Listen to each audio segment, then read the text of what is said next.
विष्णवे नमः। लक्ष्मी नमः, श्री विष्णवे नमः। नमस्कार, आपका समस्त परिवार का मेरे चैनल में हार्दिक स्वागत है। कैसे हैं आप लोग सब? आशा करते हैं सब बहुत अच्छे होंगे। और आज मैं आपको बताने जा रही हूँ भाद्रपद महीने की एकादशी। ये शुक्ल पक्ष की एकादशी है। इस एकादशी के बहुत सारे नाम हैं।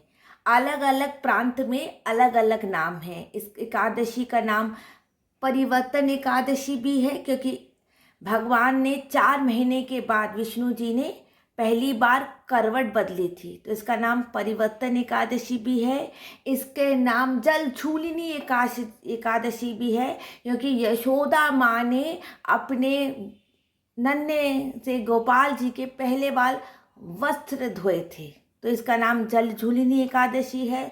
और आज ही के दिन भगवान विष्णु जी ने बलि राजा को पाताल लोक भेजा था, तो आज के ही दिन भगवान विष्णु ने छोटे से ब्राह्मण का रूप लिया था।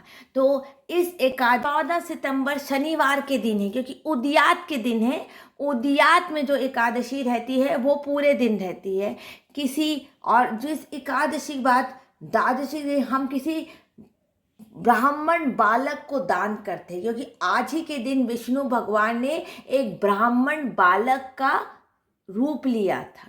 और यही कथा है जो हर जगह हमारे दक्षिण भारत में जो ओणम बनता है। भगवान ने बलि की परीक्षा ली थी और भगवान ने एक छोटे से ब्राह्मण का रूप लिया था, और वो 3 पग में अपनी जमीन नाप ली थी और बलि को पाताल लोक भेज दिया था। पाताल लोक। तो इस एकादशी के बहुत सारे नाम है। परिवर्तन एकादशी है, और इसका नाम जलझूलिनी एकादशी भी है, और इसका बहुत ओणम भी मनाया। कहते आज के दिन राजा बलि आते हैं, अपने राज्य के लोगों से मिलने को राजा बलि आते हैं। तो आज हम आपको बहुत सरल तरीके से हम बताने वाले हैं कि किस तरह हम पूजा करेंगे इस एकादशी की, भाद्रपद की शुक्ल पक्ष की एकादशी की।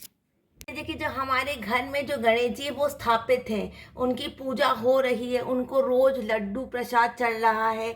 अनंत चतुर्दशी तक उनको लड्डू चढ़ रहा है, प्रसाद चढ़ रहा है, क्योंकि वो हमारे घर के गणेश जी हैं। तो उनके हमेशा हम पूजा करते रहते हैं। उनको सब प्रसाद फूल फल चल रहा है जब तक अनंत चतुर्दशी है। अनंत चतुर्दशी तक हम पूजा, तो इसी गणेश जी की हम पूजा करेंगे। वक्रतुंड महाकाय सूर्यकोटि समप्रभ निर्विघ्नं कुर्मदेव सर्वकार्येषु सर्वदा। इसी गणेश जी की हम पूजा करेंगे। और यही गणेश जी जो है, इनको अलग से चौकी में स्थापना नहीं करनी पड़ेगी। इनको अलग से चौकी में स्थापना नहीं करनी पड़ेगी। जल रखेंगे, क्योंकि जल हमारी पूजा का साक्षी होता है। इलायची, कमलगट्टा, सिक्का, ये सब हमारे चौकी में रखा ही हुआ है, क्योंकि लक्ष्मी पूजा चल रही है अभी। ये सब रहेगा। कमलगट्टा, हल्दी की गांठ। चावल नहीं रखेंगे, क्योंकि एकादशी के दिन भगवान को चावल नहीं चढ़ा। पुष्प लेंगे और श्री वैष्णवी जी का नाम लेकर संकल्प करके आज हम एकादशी की पूजा आरंभ कर रहे हैं। आज हम पुष्प लेंगे। आप गोपाल जी की भी पूजा आज के दिन कर सकते हैं। हाथ में पुष्प लेकर संकल्प करेंगे कि आज मैं एकादशी की पूजा कर रही हूँ। इस एकादशी के बहुत सारे नाम है। परिवर्तन एकादशी, जल झूलिनी एकादशी, और आज के दिन दक्षिण भारत में ओणम भी मनाया जाता है। और इस एकादशी में मैं विष्णु जी, लक्ष्मी जी की पूजा करने वाली हूँ। और इस एकादशी की जो आप कथा, यही कथा है कि राजा बलि वाली कथा है। और आपको ये दोनों पुष्प विष्णु जी और अपना अपना गोत्र बोलना है, अपना सब परिवार का नाम बोलना है, जो घर में है, जो घर में नहीं है। और ये 2 पुष्प भगवान के सामने रखना है। विष्णु जी के हमेशा सबको चरण में चढ़ाया जाता है। चरण में भगवान विष्णु जी के सब कुछ चढ़ाया जाता है। अब हम भगवान को चंदन चढ़ाएंगे। हम भगवान को अब चंदन चढ़ाएंगे। मिट्टी का पात्र सबसे शुद्ध होता है। कहते हैं मिट्टी का पात्र कभी भी अपवित्र नहीं होता है।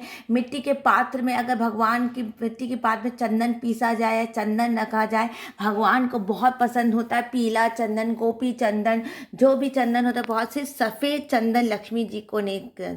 और एकादशी की जो तिथि होती है वो विष्णु भगवान को समर्पित होती है। और इसके साथ अगर हम लक्ष्मी जी की पूजा करते हैं तो हमको घर में सुख, सौभाग्य, ऐश्वर्य मिलता है। और गृहस्थ जीवन की ये सब जो बहुत आवश्यक है ये सब चीज़ों की, इसलिए विष्णु जी के साथ हमेशा लक्ष्मी जी की पूजा करनी चाहिए। और जैसे एक ही उपवस्त्र और एक ही वस्त्र चढ़ाना चाहिए। भगवान को पहले हम चंदन चढ़ाएंगे।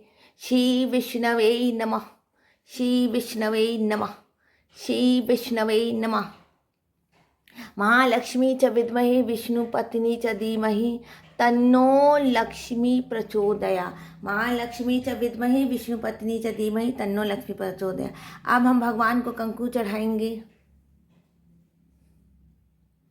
कंकु चढ़ाएंगे। माँ को सिंदूर चढ़ाएंगे। माँ को सिंदूर चढ़ाएंगे।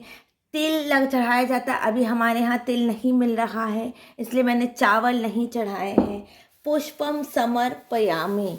पुष्पम भगवान को पुष्प चढ़ाएंगे। लक्ष्मी जी भी चल रही, बहुत शुभ एकादशी है। लक्ष्मी जी की पूजा भी घर में चल रही है। आप एकादशी की पूजा और लक्ष्मी की पूजा एक ही चौकी में कर सकते, क्योंकि विष्णु जी और लक्ष्मी जी का एक साथ होता है। लेकिन हाँ, अगर चौकी में आपके चावल छीटे हुए हैं या चावल आपने डाले हैं तो कृपा करके चावल को झाड़ लीजिए। चावल एकादशी में निषिद्ध है। चावल नहीं चढ़ाया जाता, चावल छिड़का भी नहीं जाता है। और भोग में कुछ भी फलाहारी चढ़ाइए भगवान को। भगवान को हमने नैवेद्य एकादशी में उसी चीज़ का लगाना चाहिए जिसका आप पूरा सब परिवार के साथ फलाहारी हो। या तो आप सुबह सेंधा नमक का फलाहार बना लीजिए। अगर आपका स्वास्थ्य ठीक नहीं रहता तो फलाहार बना के भगवान को फलाहार का भोग कर दीजिए। और अगर फलाहार का भोग आपसे नहीं होता तो कोई फलाहारी चीज़ का भोग कीजिए, क्योंकि प्रसाद अगर आपने लगाया है तो ग्रहण करना पड़ेगा। प्रसाद को कभी भी उसका निरादर नहीं होता है। तो अगर आप कोई ऐसी चीज़ का फलाहार लगाएंगे, आप देखिए अलग अलग, जैसे मैंने गणेश जी को लड्डू चढ़ाया है। गणेश जी को लड्डू चढ़ाया है तो वो लड्डू आप रख सकते हैं, वो आप कल खा सकते हैं कि आज आपका एकादशी का व्रत है तो कल आप लड्डू है। आप ऐसा भी कर सकते हैं, जैसे आपके घर में गणेश जी अभी हैं तो आप गणेश जी को नारियल का लड्डू चढ़ा दीजिए, तो वो आप फलाहारी है, वो आप उसको खा सकते हैं। तो लेकिन आप एकादशी में जब भी आप कोई भोग करें तो या पेड़े का भोग कीजिए या तो कोई फलाहारी मिठाई का भोग कीजिए। और या तो आपके पास मखाने या कुछ भी अनार या कोई भी फलाहारी चीज़ बना के भोग किया। और कुछ भी नहीं भोग होता है तो मेवा भोग कर सकते हैं भगवान को, या तो संपूर्ण फल जैसे कोई अनार हो वो भगवान को आप भोग कर सकते हैं। आप मेवा भी भगवान को भोग कर सकते हैं। और हमेशा फलहार, जो आप फलहार बनाइए, जो चीज़ भी बनाइए, आप सबको प्रसाद बांटिए, सबके तरफ से आप पूजा कीजिए। और द्वादशी के दिन आप किसी ब्राह्मण, जो छोटा ब्राह्मण बच्चा हो, उसको या तो अन्न, सबसे सर्वश्रेष्ठ दान होता है अन्नदान, या तो कोई अन्न का दान कर दीजिए, फल का दान कर दीजिए, या कोई वस्त्र का दान कहते सफ़ेद धोती का दान करना सर्वश्रेष्ठ होता है कोई छोटे ब्राह्मण को द्वादशी के दिन, रविवार के दिन। और इस बार तो एकादशी के दिन बहुत शुभ योग बन रहे हैं, सर्वार्थ सिद्धि योग है। अभी ही अच्छे दिन चल रहे हैं अनंत चतुर्दशी तक। जो भी पूजा पाठ आपको करनी, जो भी नया सामान खरीदना है आप अभी खरीद लीजिए, बाद में अच्छे दिन नहीं है, बाद में भाद्रपद की बात अच्छे दिन नहीं। अभी जो आपको सामान खरीदना आप अभी खरीद लीजिए। बहुत बड़ा सर्वार्थ सिद्धि योग है। और इसमें आप पूजा करने से, इस एकादशी में पूजा करने से आपको अश्वमेध यज्ञ का फल मिलता है। इस एकादशी की कथा मैंने आपको बता दी है। राजा बलि की कहानी है कि राजा बलि भगवान विष्णु की बहुत बड़ा भक्त था। भगवान विष्णु ब्राह्मण का रूप लेकर आए थे। उससे भगवान ने बोले 3 पग जमीन मांगी थी भगवान ने। तो बलि ने बोला आप तो बहुत छोटे हो प्रभु, आपके तो उन्होंने 16 बस 3 पग जमीन मांगनी है। तो राजा बलि ने फिर कहा कि ठीक है, आपने मांगा है तो मैं आपको वचन नहीं देता, मैं आपको 3 पग जमीन दूंगा। 1 पग जमीन में उन्होंने पूरी सृष्टि ले ली, 1 पग जमीन में पूरा आकाश ले लिया। अब 1 पग उन्होंने बोला मैं कहाँ रखूं, तो उन्होंने कहा कि आप मेरे सर पे रख दीजिए। और इस तरह भगवान के परम भक्त बलि पाताल लोक में चले गए। कहते हैं ओणम के दिन वो आज भी अपने राज्य को मिलने आते हैं। और इसी तरह विष्णु भगवान की पूजा की जाती है। बहुत शुभ है, क्योंकि रवि पुष्प योग बन रहा है, सुबह रवि पुष्प योग बन रहा है। तो आप कृपा करके अच्छी तरह से इस एकादशी में आप पूजा कीजिए। अब हम भगवान को उपवस्त्र चढ़ाएंगे। पीला रंग का जौनई चढ़ाया जाता है। और इस एकादशी में तो भगवान को जरूर चढ़ाना चाहिए, क्योंकि भगवान ने ब्राह्मण का स्वरूप लिया था। ब्राह्मण के लिए सबसे बड़ा जौनई होता है। तो हम भगवान विष्णु जी को उपवस्त्र में पीला जौनई चढ़ाएंगे। माता लक्ष्मी को उपवास, जो आपके पास उपवास हो वो आप, अभी तो माता की लक्ष्मी पूजा चल भी रही है 16 दिन की। तो 16 दिन की लक्ष्मी पूजा है, आप कोई भी उपवस्त्र भगवान को चढ़ा सकते हैं। माता को हमने उपवस्त्र चढ़ाया है, लक्ष्मी जी को भी हमने उपवस्त्र चढ़ाया है। देखिए इस तरह से उपवस्त्र चढ़ाया जाता है, कभी बीच में तोड़ा नहीं जाता है उपवस्त्र को। और इस तरह से देखिए मैंने कितने साधारण तरीके से, क्योंकि अभी घर में गणेश जी भी चल रहे हैं, लक्ष्मी जी भी है। हम गणेश जी का 1.5 दिन 5 दिन में विसर्जन नहीं करते हैं, हम पूरे अनंत चतुर्दशी तक भगवान को रखते हैं, उनकी भी पूजा चल रही है। लक्ष्मी तो आप अगर सरल तरीके से पूजा करेंगे तो आप सारे भगवान की आप पूजा कर सकते हैं। सारे भगवान को आप थोड़े से नियम मान के सारे भगवान की पूजा कर सकते हैं। जय श्री कृष्णा, राधे राधे, जय श्री कृष्णा, राधे राधे।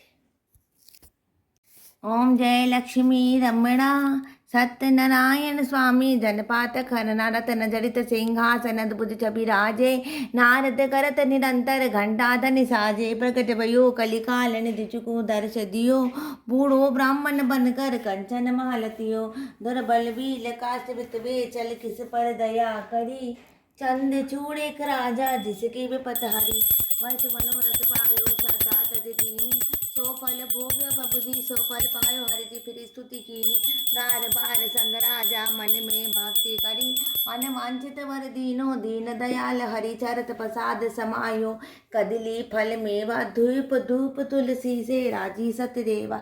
श्री सत्यनारायण स्वामी जी की आरती जो कोई नर गासे कहते शिवानंद स्वामी भजत भोले बाबा स्वामी सुख संपत्ति था से।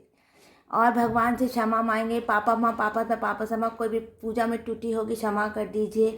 और उसके बाद आरती को हमेशा पहले लेना चाहिए और आरती को हमेशा ठंडा करना चाहिए, हमेशा ठंडा करना चाहिए, जल घुमाना चाहिए। इस तरह हम जल घुमाते हैं आरती के ऊपर।